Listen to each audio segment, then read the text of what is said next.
بسم اللہ الرحمن الرحیم۔ فتح دمشق کے وقت سیف اللہ حضرت خالد بن ولید رضی اللہ عنہ نے عہد کی پاسداری کا ایسا عظیم الشان مظاہرہ کیا کہ رہتی دنیا تک اس کی مثال دی جاتی رہے گی۔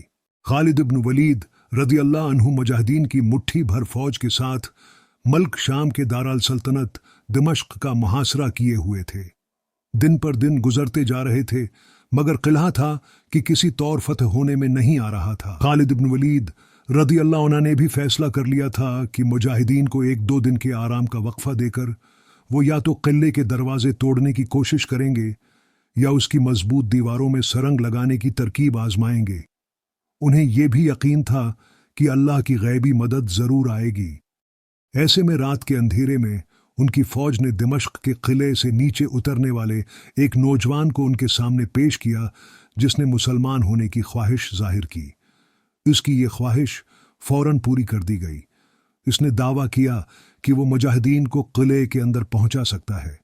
اس کے مطابق کل رات رومیوں پر حملے کا بہترین موقع ہے۔ ان کے مذہبی رہنما بطریق کے ہاں بیٹا پیدا ہوا ہے اور پورا دمشق جشن منا رہا ہے۔ اس جشن میں فوج سمیت سب شراب پئیں گے اور یہی ان پر فیصلہ کن وار کرنے کا موقع ہوگا۔ قلعے پر حملہ۔ اگلی رات خالد بن ولید رضی اللہ عنہ ایک بہت بڑا خطرہ مول لے رہے تھے۔ انہوں نے ابو عبیدہ بن جراح رضی اللہ عنہ اور دوسرے ماتحت سالاروں کو اپنے اس منصوبے سے آگاہ کیا تھا، ورنہ ہی وہ کوئی زیادہ فوج اپنے ہمراہ لے جا رہے تھے۔ وہ یہ کام انتہائی رازداری سے کرنا چاہتے تھے۔ صرف 100 مجاہد جنگجوؤں کو قلعے پر شب خون مارنے کے لیے منتخب کیا گیا۔ سب سے پہلے خالد بن ولید رضی اللہ عنہ، پھر مسلم نوجوان یونس بن مرقس، پھر قعقاع اور آخر میں 100 مجاہد کمندوں کے ذریعے سے مشرقی دروازے کی طرف سے قلعے کے اندر داخل ہو گئے۔ انتہائی خطرناک مرحلہ قریب آ چکا تھا۔ جو ہی وہ دیوار سے اترے انہیں رومی فوجیوں کی باتیں سنائی دیں۔ خالد بن ولید رضی اللہ عنہ کے کہنے پر یونس بن مرقس نے رومی زبان میں باروب لہجے کے ساتھ ان رومی فوجیوں کو کہا، آگے چلو۔ رومی پہرے دار سمجھے کہ یہ حکم ان کے کسی افسر نے دیا ہے۔ وہ دروازے پر اپنی اپنی جگہ چھوڑ کر آگے بڑھتے گئے۔ اتنے میں مجاہد تیار ہو چکے تھے۔ انہوں نے پہرے داروں کو سنبھلنے کا موقع ہی نہ دیا اور آنن فانن ان کا قصہ تمام کر دیا۔ راہ میں آنے والے ہر رومی پہرے دار سے یہی سلوک کیا گیا اور آخر کار بہت سی زنجیروں اور بھاری بھرکم تالوں سے بند دروازہ کھول دیا گیا۔ خالد بن ولید رضی اللہ عنہ کا اپنا دستہ اس کے لیے پہلے سے تیار کھڑا تھا۔ وہ قلعے میں داخل ہو گیا اور رومی فوج کے دستوں کے ساتھ جنگ شروع ہو گئی۔ خالد بن ولید رضی اللہ عنہ بہادری کے بے مثال جوہر دکھاتے ہوئے آگے بڑھتے گئے۔ رومی دستے بھی اسلامی سپاہیوں کے آگے ڈٹ گئے مگر خالد رضی اللہ عنہ کا دستہ ان پر آہستہ آہستہ غالب آتا جا رہا تھا۔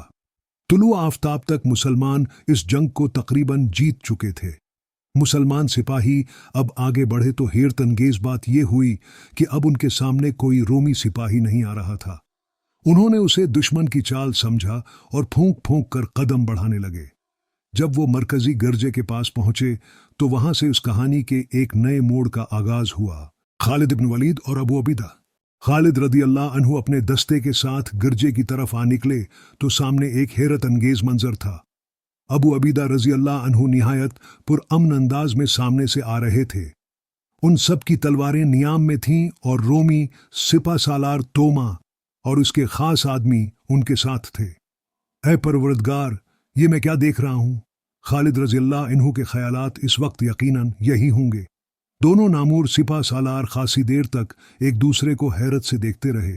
آخر ابو عبیدہ رضی اللہ عنہ نے سکوت توڑا اور بولے، ابو سلیمان، خالد رضی اللہ عنہ کی کنیت، کیا تم اللہ کا شکر ادا نہیں کرو گے کہ اس کی ذات نے یہ شہر ہمیں بغیر لڑے عنایت کر دیا ہے؟ خالد رضی اللہ عنہ نے کہا کہ صلح کی بات کرتے ہیں ابو عبیدہ، کیا آپ دیکھ نہیں رہے کہ میں نے لڑ کر یہ شہر حاصل کیا ہے؟ اللہ کی قسم، میں خود شہر میں داخل ہوا ہوں۔ میں نے تلوار چلائی ہے اور میرے ساتھیوں پر تلوار چلی ہے، وہ شہید ہوئے ہیں۔ میں رومیوں کو یہ حق نہیں دے سکتا کہ وہ خیر و عافیت سے شہر سے چلے جائیں۔ ان کا خزانہ اور مال ہمارا مال غنیمت ہے۔ میں نہیں سمجھ سکا کہ یہ صلح کس نے اور کیوں کی ہے۔